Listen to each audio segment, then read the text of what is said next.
તમારા અંતર્મનને હચમચાવી મૂકે એવો વિષય એટલે દશેરા. એક સામાન્ય માણસની ગર્જના એટલે દશેરા. મનોરંજનની સાથે મનોમંથન કરાવતું નાટક એટલે દશેરા. આપણા સમાજ માટે એક નહીં અનેક સવાલો ઊભું કરતું નાટક એટલે દશેરા. કલયુગના રાવણ સામે રામાયણનો નવો અધ્યાય એટલે દશેરા. એક સળગતા વિષયની સફળ રજૂઆત એટલે દશેરા.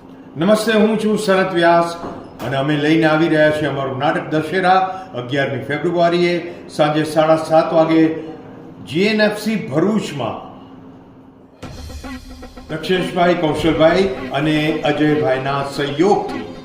યાદ રાખજો, 11મી ફેબ્રુઆરીએ સાંજે 7:30 વાગે જીએનએફસી ભરૂચમાં અમારું નાટક દશેરા જરૂર જોવા આવજો.